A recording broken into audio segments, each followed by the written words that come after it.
एक वो लोग जो सपना देखते हैं और एक वो लोग जो बड़ा सपना देखते हैं, इन दोनों में डिफरेंट है। एक वो लोग जो बड़े सपने देखते हैं और एक वो लोग जो उन बड़े सपने को पूरा करते हैं, डिफरेंट है। एक वो लोग होते हैं जो ये सोचते हैं कि मुझे ये चाहिए ही चाहिए और अगर नहीं भी मिला तो कोई प्रॉब्लम नहीं, लेकिन एक वो लोग होते हैं जो ये सोचते हैं कि मुझे ये चाहिए ही चाहिए, हर कीमत पर चाहिए।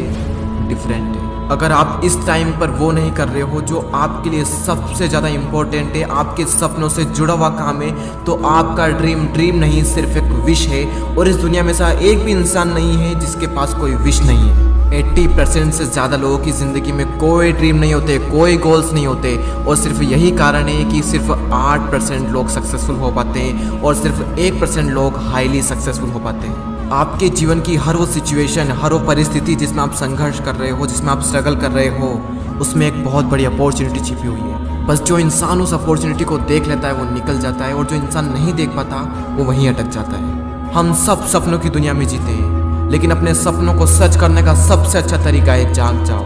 आंखें खोलो, देखो इस दुनिया को किस किस लेवल के लोग हैं, किस लेवल की उनकी सोच है, किस लेवल के उनके सपने हैं, क्या क्या करने को तैयार है वो उन सपनों के लिए।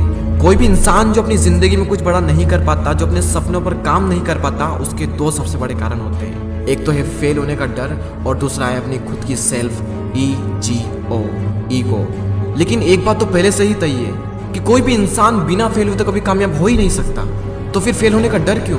एक इंसान है जिसकी मैं बात करना चाहूँगा, जो कि 4th में 2 बार फेल, 8th क्लास में 3 बार फेल, ग्रेजुएशन के एंट्रेंस एग्जाम में 5 बार फेल, 30 जॉब इंटरव्यू से रिजेक्टेड। KFC के जॉब इंटरव्यू में जाते हैं, वहाँ पर 24 में से 23 को सिलेक्ट कर लिया जाता है, लेकिन उस एक इंसान को सिलेक्ट नहीं किया जाता। फिर वो पुलिस में भर्ती होने के लिए जाते हैं, वहाँ पर 5 में से 4 इंसान को सिलेक्ट कर लिया जाता है, लेकिन उससे सिलेक्ट नहीं किया जाता। वे फिर से जॉब इंटरव्यू के लिए जाते हैं, और उस टाइम पर उनका फ्रेंड जिसके उनसे भी कम मार्क्स होते हैं वो उनके साथ में होता है। उनके फ्रेंड का सिलेक्शन हो जाता है, लेकिन उनका सिलेक्शन नहीं होता है। ऐसा लग रहा था कि उनकी लाइफ में फेल्योर के अलावा कुछ है ही नहीं। अपनी लाइफ में फेल अगेन एंड अगेन, इतनी बार फेल, लेकिन उसके बावजूद भी रुके नहीं। और आज हम उस इंसान को जानते हैं, चाइना के सबसे अमीर इंसान और अलीबाबा कंपनी के फाउंडर जैक मा के नाम से।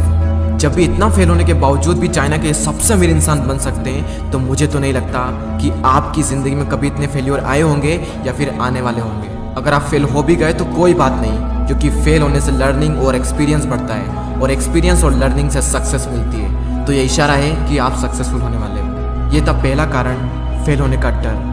और दूसरा कारण है अपनी सेल्फ ईगो। एक रिसर्च शो करती है कि आधे से ज़्यादा लोग सिर्फ अपनी ईगो के कारण अपनी ज़िंदगी में ज़्यादा कुछ बड़ा नहीं कर पाते। अगर आपको छोटे से छोटे लेवल का काम करना पड़ रहा है, करो। याद रखना, बचपन में मोदी जी ने चाय बेची थी, अमेरिका के पूर्व राष्ट्रपति अब्राहम लिंकन ने बचपन में जूते सीते थे, धीरूभाई अंबानी पेट्रोल पंप पर काम किया करते थे, और यह एप्पल, गूगल, अमेजोन, हार्ले और डिज्नी के गैराज, जहाँ से इन सब कंपनी की शुरुआत हुई थी। और आज ये कंपनियाँ कुछ ऐसी दिखती हैं।